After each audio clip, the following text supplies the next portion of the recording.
All right, so we're going to start off with a video.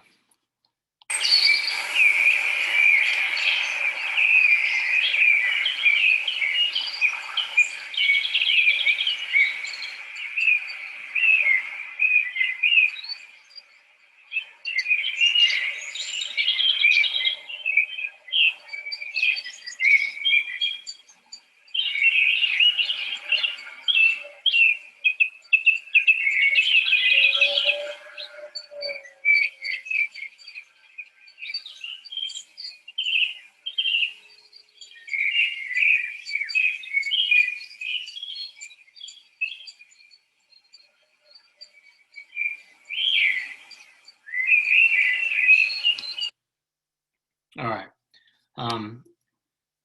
For those of you who don't know what that is, every so often, if you look up into the sky, you can see the Starlink train. So Starlink is a SpaceX, what will eventually be mega constellation of, I think, 12 or 14,000 satellites in low Earth orbit. So think ISS level, a couple hundred miles up.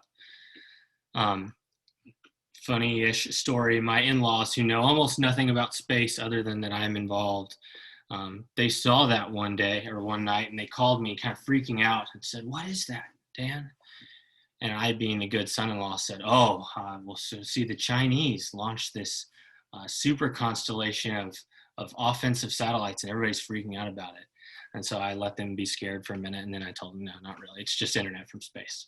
But that kind of is the perfect starting point for asking that question of, right now we track a lot, but not infinite amount of objects. And once 14,000 new satellites get up there, what does that do for the Space Force? How does it change our mission set and how hard it is to track and know what's going on? How does it challenge space policy and how does it challenge the Space Force? So that's kind of, like I said, the big picture. This particular picture is from NASA astronaut Dale Gardner in 1984. They took the space shuttle up and salvaged a malfunctioning satellite and held that sign up kind of as a joke, but it is kind of increasingly becoming reality nowadays. Quick background for non-space people, just so you know kind of some of the mission sets that the Space Force has. So when I talk about monitoring things in space, you'll know that is space domain awareness, space delta 2. If you don't know what deltas are, that's the group and wing level of command within the Space Force. So space domain awareness is watching what's going on in space, knowing where things are. Space electronic warfare, delta 3s. How do we use the electromagnetic spectrum to do attack and defense in space? Missile warning is watching for missiles, both from the ground and from space.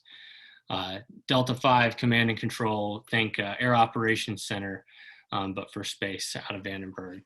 Cyberspace, you can't do space without cyber, so that delta is dedicated to monitoring our systems and the cyber domain, primarily as it relates to space. Delta 7, if you listen to any space general officer, they will tell you that intel in the Space Force is going to have to drive ops, which I'm sure many of you have heard that about Air Force as well. But it's great to know where things are in space, but if you don't know what capabilities are, what the threats are, where our assets are, where their assets are, it doesn't do you a whole lot of good. Delta 8, that's SATCOM and GPS. And then Delta 9 is how do we fight wars in space. The thing not on there, and that's because the org structure is still being stood up, is launch. So how do we launch things primarily from Cape Canaveral and Vandenberg and get them into space? So we'll talk a good bit about that today. All right. Generic lesson elective objectives slide, globalization trends. We'll talk about case studies, which is kind of the meat and the most interesting part of this. And then kind of infer future challenges of, given that these things are true and that these are happening, what does that mean for the future? All right, these are what we'll talk about. I'll give quick definitions: launch, ops, beyond, and future. All right. So globalization and commercialization. I'm sure all of you know this, but just so that we're all on the same page, globalization is how everything is transcending national borders. We're not operating in a vacuum anymore. Space by its very definition, or by its very nature, is global, or not global if you want to look at it that way, but it has impact all across the world. And then commercialization is all about making money. So we have kind of shifted from the old way, which was that the military did everything, to now more and more companies are able to make money in space, and that is rapidly changing how the domain, or everything about the domain, really. All right. So start on the right, just because I'm going to reference these a couple times, and this is kind of the meat of this idea. So in 2000, the commercial space economy was looked at to be about $80 billion. 2 years ago, in 2018, it was $414 billion, and by 2040, and depending on who you ask, it could even be earlier, the space economy is thought to be $1 trillion. 81 nations are operating in space currently. That, again, is expected to grow. And while it expands, the government portion of this number, of that percentage, is getting smaller. All right, left side. Control of space and space power. So 2 more definitions. This, for the space people, this is not space control as in like Space Control Squadron. This is a broader definition. So control of space is very important given how reliant on space we are for our way of life. So GPS is the obvious one that everyone knows. GPS is estimated to add about $300 billion to the US GDP every year. Not to mention the fact that many of the things we do day to day, even beyond just driving our cars, would not be possible without GPS. Anyway, we are very reliant on it, both as a military and the general population. So controlling space, so maintaining control of the domain and safety of our satellites, is more important than ever. On the other hand, kind of, is space power. So that is the totality of a nation's space capabilities. So that's military, that's civil, i.e. like NASA, and commercial as well. So all those commercial companies that are operating. The balance there is the interesting thing. Is given that we need our nation's space power to be stronger, what does that do to our ability to control space? So should we encourage all forms of commercial activity, making control of space harder?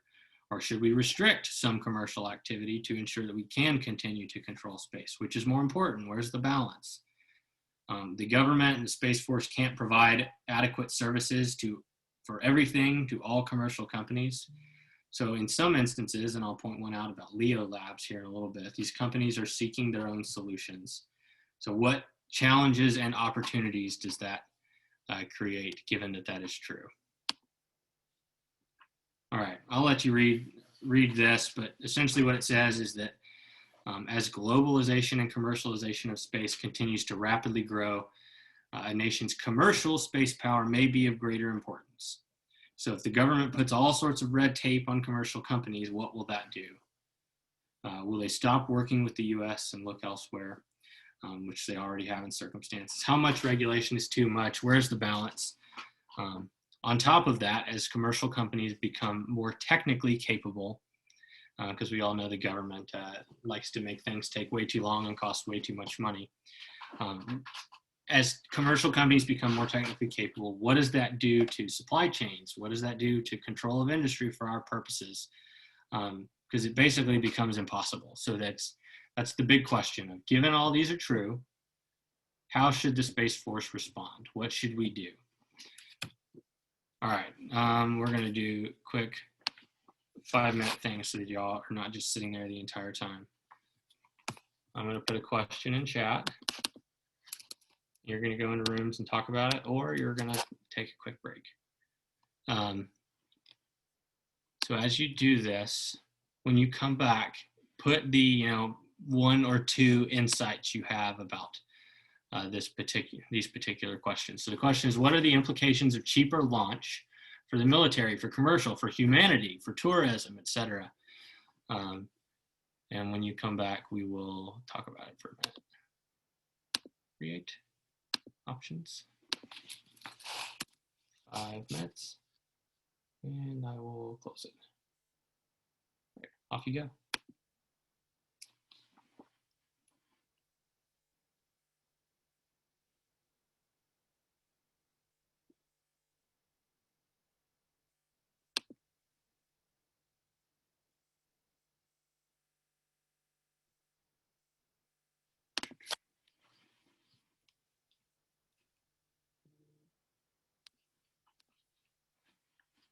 All right. So you talked about access to launch. Kind of the big question was, what are the implications of cheaper launch for the military, commercial, humanity, tourism? How does cheaper launch change any of those things?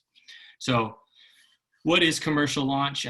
After the Cold War, we kind of began moving away from military control of space launch. The FAA and the Department of Transportation are taking more responsibility when it comes to the space launch industry. In the US alone, there are 12 licensed spaceports that do commercial launch. It's not just the US that's getting into commercial launch business, so there are places all across the world. It is only 2% of that 414 billion of size of the space economy in 2016 or 2018. But again, it's getting increasingly easy, meaning cheaper for countries, companies, and even potentially non-state actors to gain access to space. 26 different spaceports have successfully launched satellites into orbit. Most of those are from Vandenberg and Cape Canaveral, Vandenberg and Cape Canaveral in the US, and then 2 locations in Russia. Was it Baikonur and Plesetsk? But dozens of satellites have also been launched from Japan, China, India, French Guiana. Satellites have even been launched from an old oil drilling rig that was converted into a privately owned mobile launch platform in the Pacific. Russia has launched satellites from their Delta-class submarines. Orbital Science Corporation has a Stargazer plane. You can see something about that here in the next slide. Elon Musk recently even bought an old oil rig for this purpose. Someone on Twitter asked him, is the intent to launch from spacecraft from that oil rig and use Hyperloop to transport things to and from land? And on Twitter, he just replied, yes. Now, whether that happens, that exact plan happens or not is not all that important. The important thing is that the dynamics of launch is changing. All right, we're gonna watch this real quick. Our planet is changing, and so are the ways we explore it, connect it, inspire it, and protect it. The satellites we build to serve humanity from space are growing smaller and less expensive. And that's made the list of satellite builders larger and more diverse. New investment has flooded into the satellite world, and new talent, new inspiration, and new applications as well. But the greatest satellites in the world can't help anyone when they're stuck here on planet Earth. Lacking an affordable, flexible, and responsive ride to space, many small satellites would never get off the ground. But that's all about to change. For 4 years now, Virgin Orbit has been designing, building, and testing a totally new way of launching satellites. A launch service that is best matched to these new, smaller, and more affordable satellites. Virgin Orbit has built a system that can launch on short notice, flying from wherever needed to reach whatever orbit the mission requires. It's a system built on one of the most powerful, proven aircraft of all time, which serves as a flying launch pad, helping deliver precious cargo exactly where it needs to go, exactly when it needs to get there. It's a system that marries tried and true rocket technology with state-of-the-art manufacturing capabilities. All put together by a team with a bold vision, just the right industry experience, and a little bit of a maverick spirit. The small satellites carried by Launcher One will help us better understand and care for our planet and our part of the solar system, connecting us with others across the globe, growing economies, and keeping us safe. Dozens of satellites have already booked their flights on Launcher One, and with an exhaustive testing program nearly complete, Virgin Orbit is poised to launch the small satellite revolution.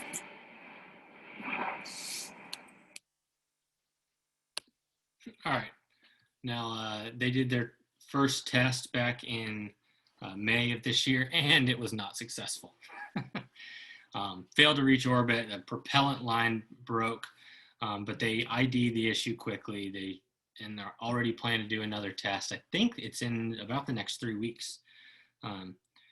So again, I'll ask the same question. So what opportunities and challenges does this pose for national security space? If they mentioned in the video the ability to launch from anywhere at any time to any orbit. So what does that capability do for the Space Force? It becomes a lot harder for us to just monitor a few specific and known sites. How do we monitor upcoming non-friendly actors in space if they can just launch from anywhere? All right, kind of the next case study example. So this is called Space Bees. If you can see, this is a company called Swarm Technologies a couple years ago. So you see it's very small. That's actually 4 satellites in the palm of that person's hand. They applied for a license with the FCC to launch that, and for various reasons, one of them being that they said it was too small for us to reliably track consistently. Whether or not that's true is kind of irrelevant. We told them that, we told this company and denied them on that fact, that we can't reliably track these satellites. However, they did it anyway. They went to a company in India and launched these anyway. Swarm paid $900,000 settlement to the US government because they got in a lot of trouble. They agreed to future compliance actions, but they have since launched again from the US. But this is a big problem, and a big question is, how do we as the Space Force and Space Command contend with something like this? Launch is getting cheaper, satellites are getting smaller. How do we take into account national security when anyone can theoretically do something like this? It wouldn't take too much for insert terrorist group X to go to China or whatever country or a commercial company and say, hey, will you put this at the top of your rocket and launch it for us? We'll pay you X amount of dollars. And they say, yeah, sure. So space domain access and growth is exponential at this point. So how do we maintain space superiority when all of this is true? Are we doing the things that we need to do in order to combat a problem like this? All right. So we talked all about launch and how it's being done cheaper and faster and better, and more companies are doing it and more countries are doing it, but the future may be even more different. Recently, the director of the Space Force's launch enterprise, he said that his office is trying to gain better insight into the next wave of space innovation and figure out how the military could acquire those capabilities. In the new Space Power Capstone publication, so the first kind of Space Force doctrine document, it called out space mobility and logistics as a core competency of the Space Force. Colonel Beard, who is the Delta 9 commander for you Space Force people, he did an interview with the Space Force Association and was asked, like, is this aspirational? You can see that quote there at the bottom. He said, kind of, in that we don't have them yet, but it is providing focus for what we need to pursue. So this capability, space mobility and logistics, and you can kind of see the definition there in the first quote, is going to be core and key for the Space Force in the future. You can talk about on-orbit assembly locations. How do we refuel things? How do we move them around more efficiently? What happens when we have new types of propellant and new types of reaction control systems and maneuver systems? There's one of the groups, and if you want to put in chat anything that you've been talking about, it's one group that's looking at the idea of, or as part of the Space Gray Rhinos, of using nuclear propulsion systems. A lot of the work that's being done for future lunar domain awareness, as we start to look out towards the moon and do cislunar stuff. they're looking at nuclear propulsion systems. So launch is great, and it's important, and it's getting better, and it's getting more efficient, but the future may be even more different. All right, encroaching on government roles. So in the interest of time, I'm going to put the question in chat so you all can think about it, and if you have things, but we're not going to do breakout rooms. Space tankers, that's right. So as commercial companies begin doing things in space traditionally only done by the government, what challenges or opportunities does it present to the Space Force and Space Command? So think about that, put some things in chat if you think of stuff, just so other people can read, but I'm going to keep talking. So CubeSats, everyone's heard of them. You just saw an example of a microsat in the Space Bees. So very, very, very small satellites. It's not like the traditional military acquisition of something that's the size of a school bus. Now we're talking about things the size of a person or a hand. As that gets cheaper and technology gets better, it's making it easier and easier for commercial companies to kind of gain access to markets that were traditionally only done by the US government and the US military. So I mentioned LEO labs earlier. I also mentioned space domain awareness as one of the mission sets that the Space Force does. So the Space Surveillance Network that the DoD operates provides free tracking and collision avoidance products to satellite operators. So the top left there. So we track thousands of things in space. We know where they are, where they're likely to go, and can do conjunction analysis. So if things are getting close to each other, they will provide products to whatever, or to everyone that says, hey, these are close together, you might want to take action. However, there are now commercial companies like Leo Labs and Exo Analytics that are creating their own global network of space scanning radars and to supplement what the DoD provides. So companies will pay $100,000 to over $1 million per month for that information. They're more rapid. It's basically they're paying for customer service and tailored products for their own desire. So why do we care about this? Historically, we were the only ones who provided this, like I said, but now that commercial companies are controlling, manipulating, and giving those products apart from us, we have, again, less control over the information that is out there. So not only is the complexity of space a challenge for our own space domain awareness, but now we're not the only game in town. On the flip side, now if Russia or China does something, we're not the only ones who are looking. These commercial companies will have their own capability to kind of assist in attribution of space events, and as the domain gets more complex, that becomes more challenging to do. On the flip side, we can't hide our own actions either. When we control the information, we can kind of keep some things off the books if we don't want it known. Now that becomes more difficult to do.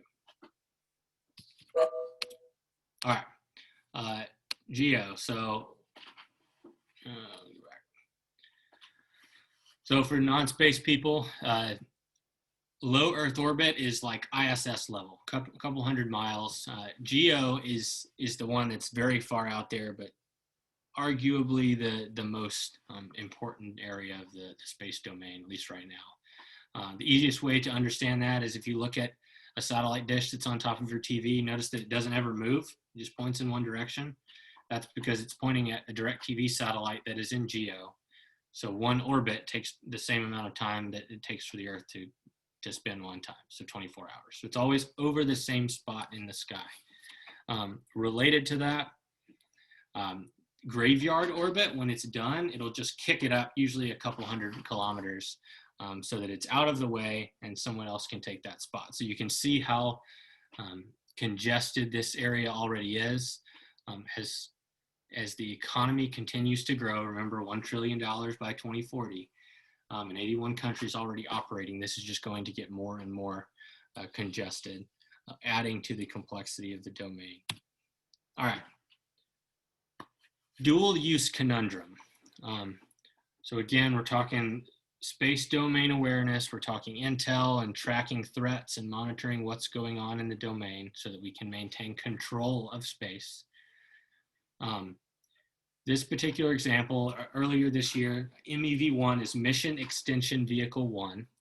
So it was designed to dock with another satellite. So there it said it docked with Intelsat. It was in its graveyard orbit about 300 kilometers out of its old spot. And it moved it back, it grabbed onto it and moved it back into its spot. It's going to serve as the Intelsat's basically fuel for the next 5 years. So it's going to extend the life. Northrop Grumman CEO said that it was so successful that it will be a robust and growing market for us.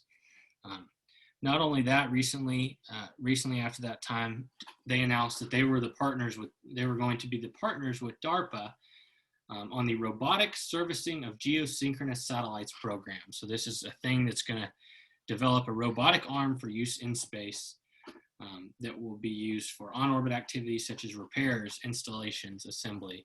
So with both of these examples, a satellite can be important for one thing or made for one thing, designed for mission extending the mission of vehicles. It can be designed for repair and installation and assembly, but things that can grab on to other things could also be a threat.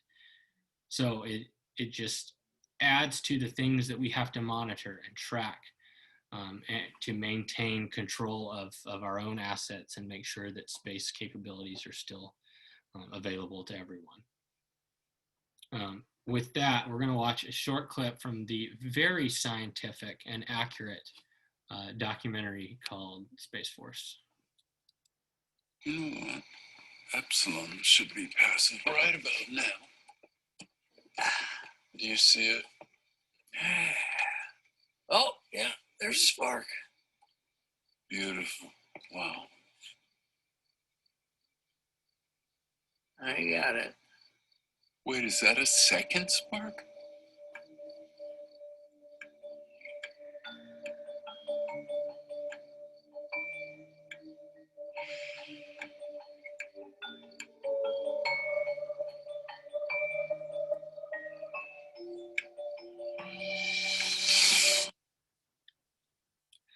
For those of you who haven't seen the show, I'll let you use your imagination as to what he says after that. So obviously that's a joke, but you know the kind of idea behind threats in space and the difficulty of tracking and being aware of everything that's out there, especially given the fact that what is meant for one thing could theoretically be used for something else. Just makes the domain increasingly challenging. And as the economy continues to grow, the space economy continues to grow, it will just get more and more difficult. So these are all things that the Space Force and Space Command are having to figure out. All right, ops in space and beyond. We're going to watch a video about the moon.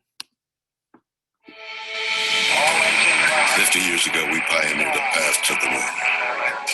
The trail we blazed cut through the fictions of science and showed us all what was possible. Very pretty out here. Today, our calling to explore is even greater. To go farther, we must be able to sustain missions of greater distance and duration. We must use the resources we find at our destinations. We must overcome radiation, isolation, gravity, and extreme environments like never before. These are the challenges we face to push the bounds of humanity. We're going to the moon to stay by 2024, and this is how. This all starts with the ability to get larger, heavier payloads off planet and beyond Earth's gravity. For this, we designed an entirely new rocket. The Space Launch System. SLS will be the most powerful rocket ever developed.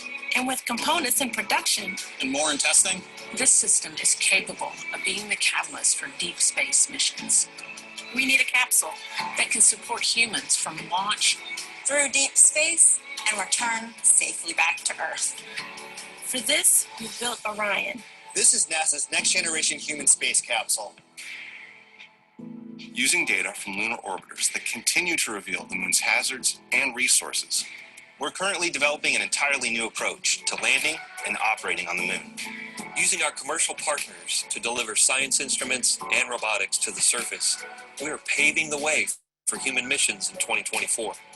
Our charge is to go quickly and stay, to press our collective efforts forward with a fervor that will see us return to the moon in a manner that is wholly different than 50 years ago. We want lunar landers that are reusable, that can land anywhere on the lunar surface. The simplest way to do so is to give them a platform in orbit around the moon from which to transition. An orbiting platform to host deep space experiments and be a waypoint for human capsules. We call this lunar outpost Gateway. The beauty of the Gateway is that it can be moved between orbits It will balance between the Earth and Moon's gravity. in a position that is ideal for launching even deeper space missions. In 2009, we learned that the moon contains millions of tons of water ice. This ice can be extracted and purified for water, and we separate an oxygen for breathing or hydrogen for rocket fuel. The moon is quite uniquely suited to prepare us and propel us to Mars and beyond. This is what we are building. This is what we're training for. This we can replicate throughout the solar system. This is the next chapter of human space exploration. Humans are the most fragile element of this entire endeavor, and yet we go for humanity. We go to the moon and onto Mars to seek knowledge and understanding and to share it with all. We go knowing our efforts will create opportunities that cannot be foreseen. We go because we are destined to explore and see it with our own eyes. We turn towards the moon now, not as a conclusion, but as preparation, as a checkpoint toward all that lies beyond. Our greatest adventures remain ahead of us. We are going. We're going. We are going. We are going. We're going.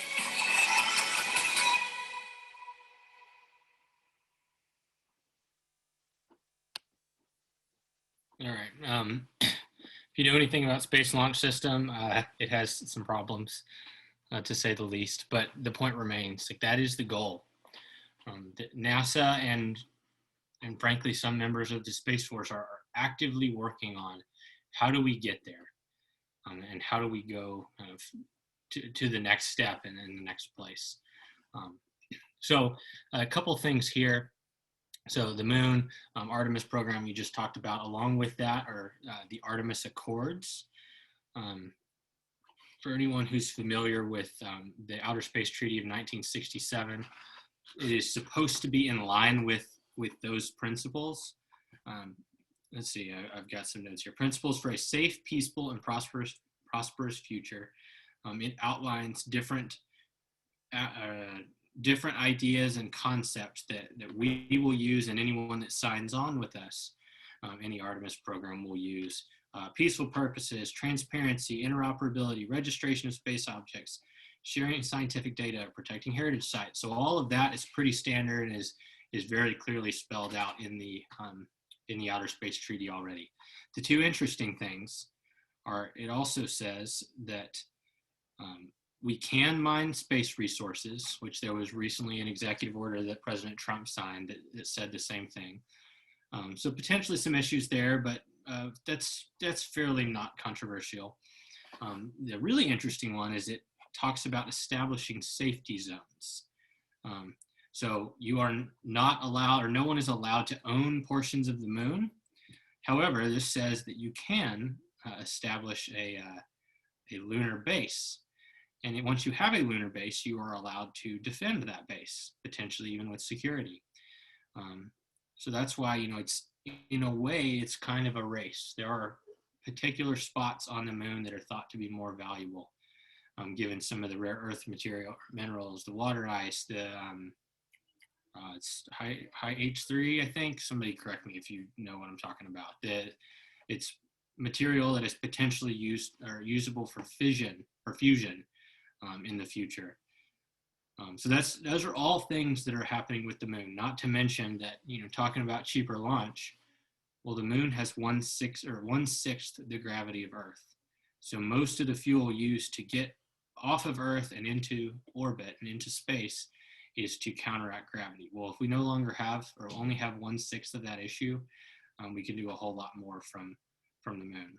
All right, asteroid mining. For a while, that was thought to be the gold rush. There was a lot of venture capital money flowing into that. It's kind of simmered out since then. Most of the reasons are because the technology just wasn't quite there yet.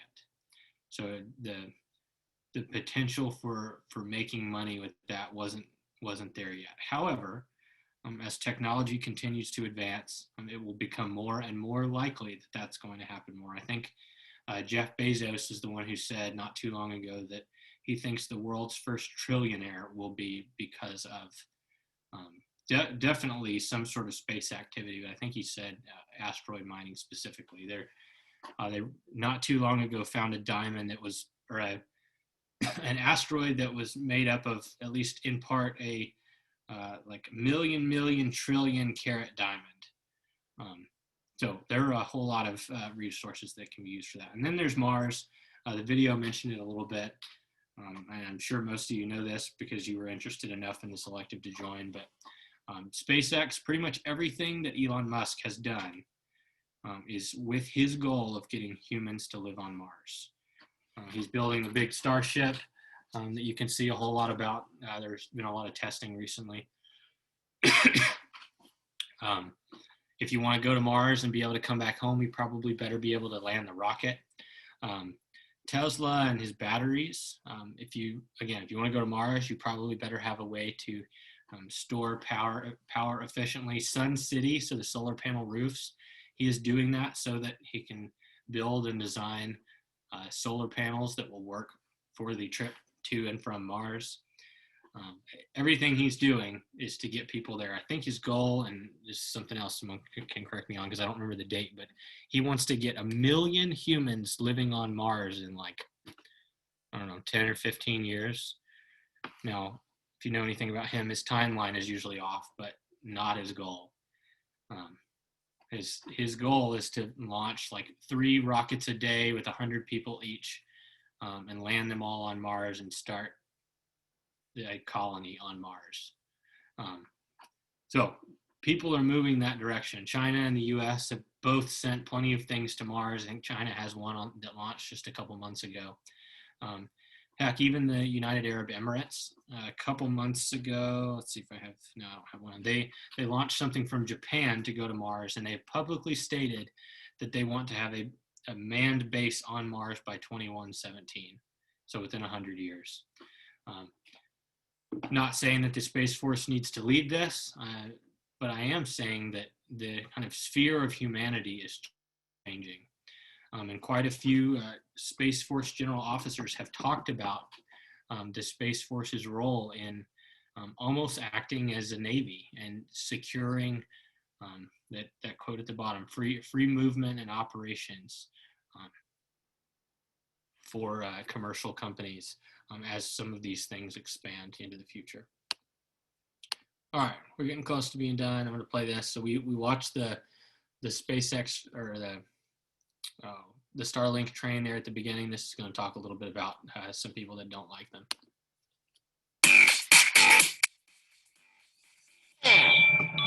Welcome to What the Future. In the latest edition of Who's Pissed at Elon Musk This Week, astronomers are none too happy with the SpaceX CEO. So how did Musk manage to irk some of the nerdiest of the nerds? With his Starlink project, its goal is to beam high-speed internet all over the world from orbiting satellites. 3, 2, 1, 0. Ignition, liftoff. Last week, SpaceX launched its first batch of Starlink satellites. Each is equipped with a solar array that captures and reflects sunlight, making them pretty damn bright sometimes, as you can see in this video captured by a Dutch satellite tracker about a day after launch. Pretty cool, right? Well, right now there's just 60 satellites moving into their strategic positions. But the Starlink project aims to have as many as 12,000 of them up there when the project is finished. That would triple the total number of satellites orbiting the Earth. Now, try to imagine what that might do to the night sky. Now, try to imagine you make a living studying the night sky. You might not be quite as starstruck at the idea of thousands of man-made satellites cluttering your workspace. It didn't take long for astronomers to start firing off gripes on Twitter. And one scientist estimated that if and when all 12,000 are in place, hundreds could be visible at any given moment. Musk was quick to defend Starlink, noting how it's potentially helping billions of economically disadvantaged people. And for his part, he did say he's asked the Starlink team to reduce the amount of light the satellites reflect. But believe it or not, some scientists think this could even be putting us in physical danger. All those observatories and telescopes designed to specifically track hazardous asteroids weren't exactly built with such a cluttered sky in mind. It is worth pointing out that the satellites aren't designed to stay in the sky forever. They're built to fall back to Earth after about 5 years of service, burning up on re-entry. Still, satellites already pose a huge problem for astronomers. The bright surfaces obstruct the view when they're studying the cosmos from their ground-based telescopes. And those Starlink satellites will have to be accounted for when scientists are studying their images. Also worth noting, some astronomers aren't totally freaking out. Jonathan McDowell with the Harvard Smithsonian Center for Astrophysics said the satellites are brighter than we had expected, but somewhat less of a sky is on fire problem. Now, what about the actual Starlink internet service? SpaceX just launched a new Starlink website that says it could begin offering service in parts of the US and Canada as early as this year. That's if it can complete at least 6 dedicated Starlink launches in 2019 with 60 satellites each. Looking beyond that goal, SpaceX has said it will be able to cover the world with broadband internet with as few as 24 launches. Musk's not the only billionaire that some people think is ruining space. All right. So, obviously the astronomers are angry, but think of how much difficult our job becomes as a space enterprise when there are that many more satellites up there. How do we maintain an accurate space catalog? We already talked about how it's not good enough for some companies anywhere already, and that's why commercial companies like Leo Labs and Exo Analytics are popping up, able to do some of that. What about conjunction assessment, defense, identification of issues? How do we assess problems when there's so many more objects up in space? So again, it's just adding to the complexity because of how involved the commercial sector is becoming. All right, so this slide, the National Space Strategy that President Trump issued about 2 years ago. The important thing on here is that he signaled that in order for the U.S. to remain world leaders in space, we have to better leverage and support U.S. commercial industry. So that underlines line on the right. And that this idea is fundamental to our success in the domain. So I've already talked about these numbers a few times, but I do want to kind of hit them again. So 80 billion in 2000, 414 billion in 2018, expected to reach 1 trillion by 2024. All the while, the percentage that the government spends is just getting smaller and smaller. So this leads to a whole bunch of questions. How do we respond in order to maintain space control, or at least be a leader in space power, when we are not the primary customer of the US space industry?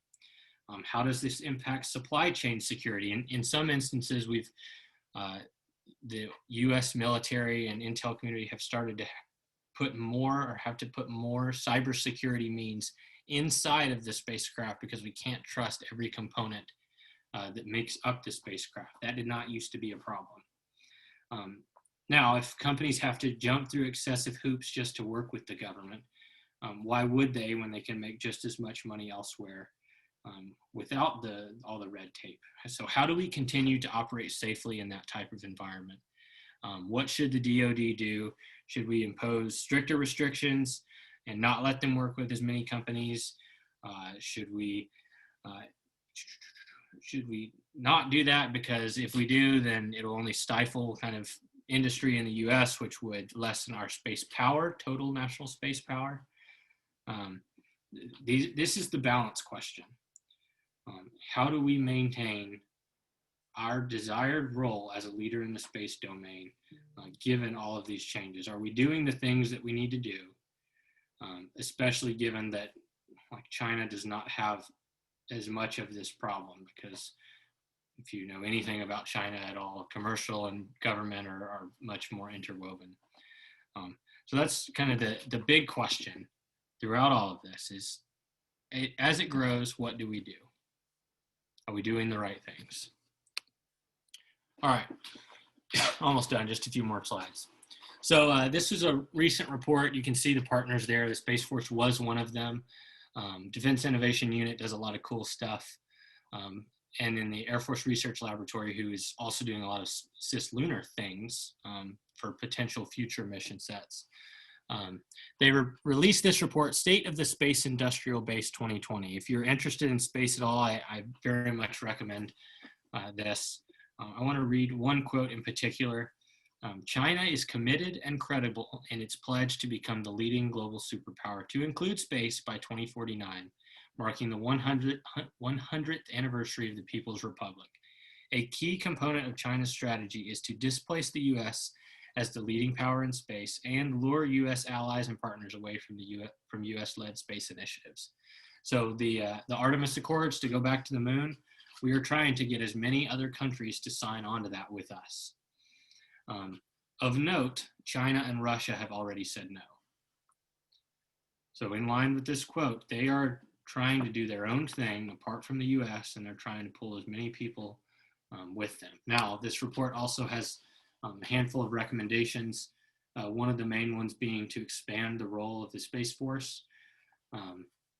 The most interesting one to me is that a broader role in protecting US commercial and civil space capabilities. So, there's a reason why every sci-fi show ever has shown a space force as being run by the Navy typically. Now, I will not touch the Navy ranks versus Air Force Army rank, because then people will yell at me and it'll be funny. But all of this argues that if we expand the role of the Space Force, we could help accelerate America's commercial success. Other interesting point, that last one, increase investment in STEM education. So Artemis alone is predicted to require 10,000 new STEM graduates, and even more will be needed for the Space Force itself. So there are people thinking about these problems, but they're very big challenges, and a lot of them require money and resources and manning and units and missions and time. But they are still all very kind of challenging questions. All right. Launch schedule. So I've got a couple examples here in a second, but if you go to Spaceflight Now, you can see all the upcoming launches. So right now there are 18 planned launches in December, but there will likely be quite a few more. Over 100 satellites will be placed in orbit, and all of those the Space Force will have to track for good reasons and bad. Couple that I pulled out that were interesting. So that top left one is a Russian rocket launching a United Arab Emirates satellite out of South America. The December 5th is a SpaceX launch to resupply the ISS. December 11th is a Russian launch to resupply the ISS. December 12th is a commercial launch out of New Zealand for a Japanese commercial company. And then the bottom right is SpaceX will launch a satellite out of Florida for Turkey, for a Turkish company. So to sum all of this up, space is hard. So that's what we talked about, and space is for sale. All right. So that is all I have. I will stay around for a little while if people have questions or want to chat.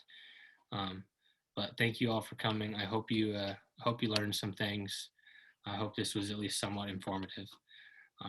And with that, if you don't have questions, everybody have a good day.